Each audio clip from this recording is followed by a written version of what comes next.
Taking another example here, if you are declaring any integer array like this, int roll number bracket is equals to new int 10. So what is going to happen? It will create 10 memory spaces adjacent to this. Okay. It will allocate it to roll number variable, and the index will be 0 to 9 for those spaces. Roll number of 0 is 6. Roll number of 1 is 0. If you are allocating it, so for example, if you're saying in your program roll number of 0 is 6, so what is going to happen in the background? 6 will be allocated to roll number of 0. So roll number of 0 is 6. Roll number of, if you are not allocating any value, it will be by default 0. But then if you're saying particularly roll number of 7 is 99, so that will be allocated 99, and then index is 7. 8 and 9, if you're keeping it blank, that's fine. Okay. So this is how these things, allocation of the values and index works. In this very same example, uh, these are all the integers. Can I do something like this? Let's understand. Can I say roll number of 3 is equals to, let's say 76.8998. Can I do that? It's saying me error. It's saying me that type mismatch cannot convert from double to integer. So what it is saying, at the right hand side, you have a double value and you want to assign it to the integer places. Okay. Roll number is purely integer. You declared it like this. You have declared it integer. So all the values which you are going to put in those 10 boxes should be strictly integer. Okay. It's like this. But there is a way. So it's saying one quick fix available. So it will suggest you also, if you want to fix the problem, what you can do. So there are two ways. Either you make it all the array values as double, one option. Another way is typecast it. So we are learning a new thing today, which is typecasting. Wait, let me write it. Typecast. Typecast. So here, temporarily, not permanently, you can change it to int. So what we are doing is, the number is 76.98, but if you want to change it temporarily to integer, just so that we can put it in this array, it's possible, right? But then the question is whether this will be actually 76.98 or something else. So if I'll print this, let's see what will happen. It's printing me 76. It's not 76.98. Let's understand why it is happening.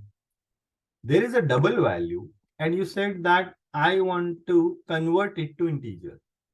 The straightforward rule with integer is it will not accept decimal points. So whatever is there after the decimal, it will discard. It will not do round off. You may be thinking 76.98 is near to 77. So it should, even if it is changing, it should change to 77. No, it's not like this. Straightforward rule. Anything which is double or float, and if you have decimal points obviously after this will be discarded, and whatever is there before the decimal point is 76 will be allocated to roll number of 3. Simple one. Okay, so this is called typecasting. We'll see the example of typecasting. So let's create another program. We'll keep on talking about the arrays. Arrays are not just like you can learn it today and everything is sorted out. You have to do your own programs. You have to understand in different ways how how the array we declare, how to fill the values, how to print the values, how to get the values, how to do some kind of arithmetic operation on those values, right? As of now, because we initiated a talk about this typecasting, it's better we will have a separate program about it. Okay. Typecast. Okay. Let's create a new program here. And we will give it a name, new class, typecast demo 1.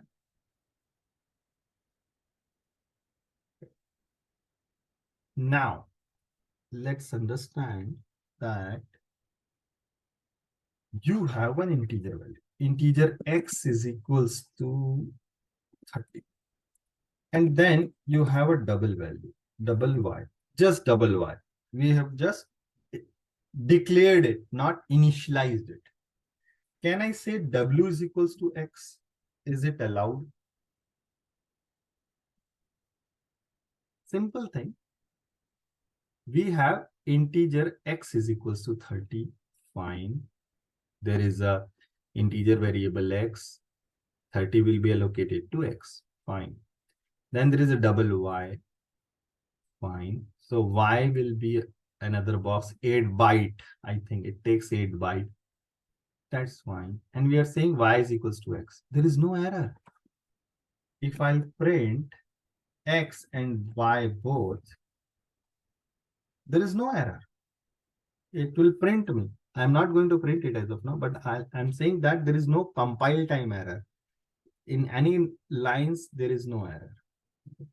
Why there is no error?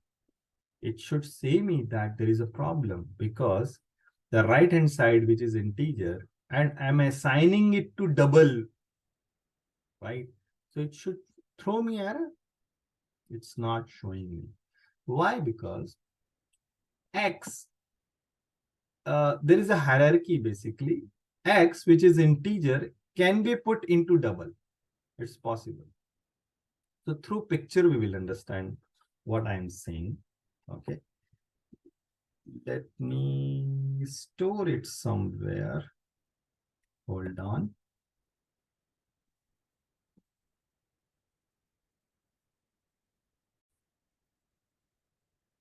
So let's understand. We declare integer x.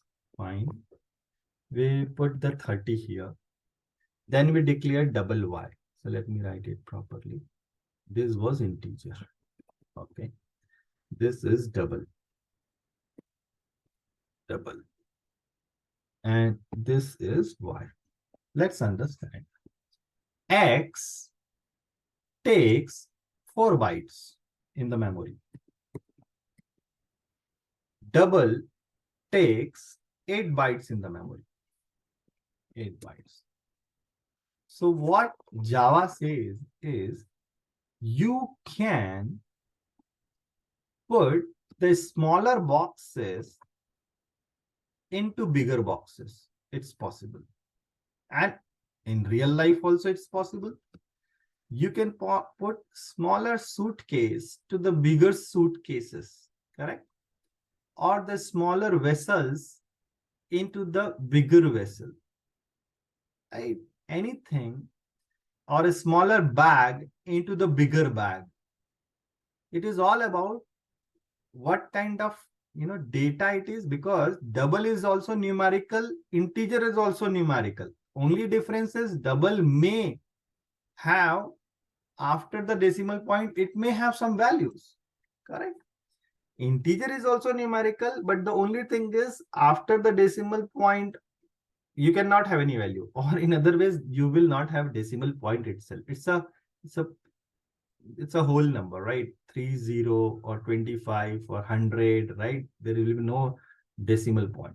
Now, you can put this, but is it possible to put this value to this? Means, can you put the bigger boxes to the smaller box? No, it's not possible. So that's what we are going to understand now. What we are doing here? We had integer x is equals to 30. Fine. We said double is equals to y, fine. We are saying y is equals to x. So we are putting the smaller box value to the bigger box. Double is bigger.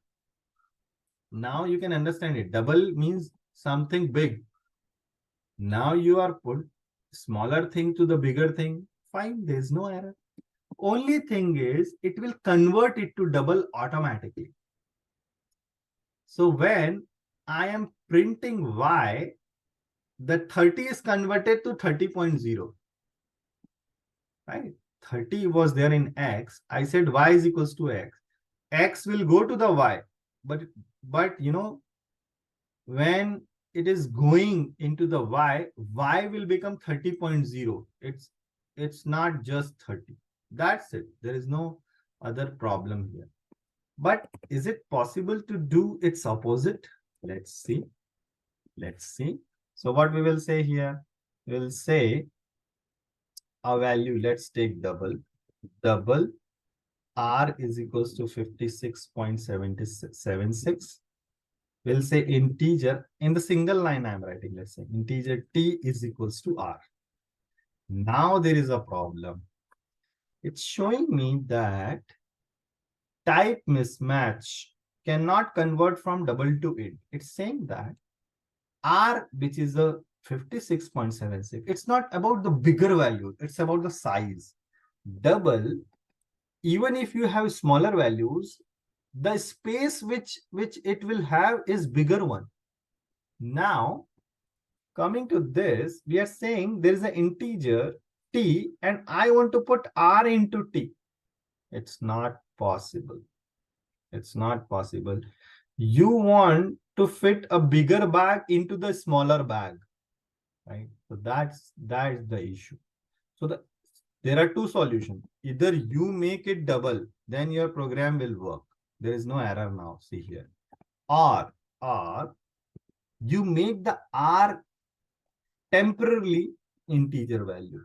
The value r is still 56.76, guys. Don't think that r will be changed. It's like take the value of r, convert it to integer, and then put it into the t, right? So if I'll print r and t here, r will be still 56.76. It's not like that you have changed r value. See here, it's printing 56.76. And sorry. Yeah, and t, if you see, it's printing me 56. Why? Because you have converted that 56.76 to 56 and then putting it into the t. So this is called explicit typecasting. Okay. Technical words are different. So let's understand. I'll tell you. This is implicit typecasting. The first example which we saw means typecasting happened, but you don't know, right? Automatically it has happened. You have put x into y, y will be 30.0. It's not 30. So implicitly it is done. This is explicitly you are doing it. You are converting it explicitly, okay, for some reason. So if you see here, what it is saying, byte value can be stored to short, short can be stored to char, char can be stored to integer, integer can be stored to long, long can be stored to float, float can be stored to double. It's like this. But opposite is fine, you can store it like this, but then you will lose your basic identity. You'll lose your basic identity. What I'm saying is, as far as value is concerned, it's not like you will be changing it. So the thing is, x was 30. Now you're saying I want to put x value to the y, but y is not 30 now. Y is 30.0. Mathematically, both the things 30 and 30.0 is same. But what I'm saying is, you are changing x just temporarily, not for the whole program, and then putting it to y. It's like this. implicitly it is happening. You didn't do anything here, right? So that is what uh, this is saying, that when you are narrow casting you are doing, you will lose something. So if you see this example, you have 56.76. Now you are explicitly changing it to integer so that it can fit into another integer, right? Now you will lose something. So 56.76 will become 56 actually. Okay, see here. When you have put it into the t is 56. Fine. Going to there are some examples, some theory, understand it, what it's saying. Probably the same thing what we have done here. So what it is saying, that you can put character to the integer. This is something interesting, right? We'll talk about it. We'll talk about it later on. Fine. That's it.